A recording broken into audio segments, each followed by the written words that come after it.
कळवण तालुक्यासह पुणत खोऱ्यासह मोहबारी, लखाणी, जयदर, खडकी, सुळे, पिंपळे खुर्द, धारडे, दिगर, पाडगण, उंबरे, बन, सावरपाडा, वरखेडा, कनाशी, चणकापूर, दळवट सह खेडोपाडी व वाडा वस्तीवर जागतिक आदिवासी दिन मोठ्या उत्साहात साजरा करण्यात आला।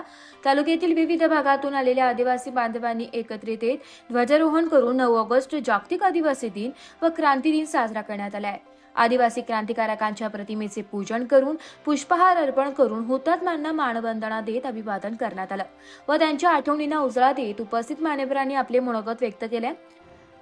मान्यवरांनी उपस्थित परिसरात आदिवासी परंपरेचे रीतिरिवाज प्रमाणे वेगवेगळ्या प्रकारची आदिवासी पेहराव वेशभूषा परिधान करून व ढाक वाद्य, पावरी नृत्य, ढोल सांबळ व सूर आदी तालावर ठेका ताल धरून लोक नाचत होते व वीर बिरसा मुंडा, राघोजी भांगरे, वीर एकलव्य, तंटा मामा भील, नाग्या कातकरी, राणी दुर्गावती, डॉक्टर बाबासाहेब आंबेडकर यासह अशा हुतात्म्यांच्या परिसरात जयघोषात तल्लीन होऊन घोषणा देत होते व यातच आरोग्याविषयी तरुणांनी जनजागृती केली आहे। तर काही ठिकाणी रांगोळी स्पर्धा, चित्रकला स्पर्धा, सांस्कृतिक कार्यक्रम घेण्यात आले होते व विजेत्यांना मान्यवरांच्या हस्ते बक्षीस देऊन कलाकारांना गौरवण्यात आले।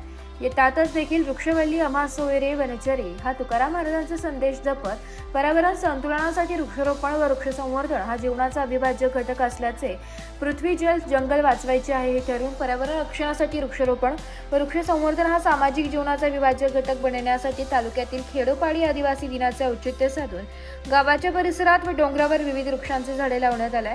यावेळी आदिवासी बांधवांनी लाखोच्या संख्येने उपस्थित राहून सर्वांचं लक्ष वेधले आहे। यातच देखील मोहबारी येथील तरुणांनी बिरसा मुंडा यांची नवीन पाठी बसून पाठीचे उद्घाटन आदिवासी समाजसेवक सुदाम भोये यांच्या हस्ते व उपस्थित मान्यवर यांच्या हस्ते उद्घाटन करण्यात आले व सुदाम भोये यांनी यावेळी मोलाचे असे मार्गदर्शन केले।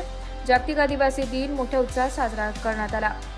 नाशिक लोकशाही न्यूजसाठी उपसंपादक बाजीराव नाना खिरणारसह प्रतिनिधी शाहू चव्हाण, नाशिक।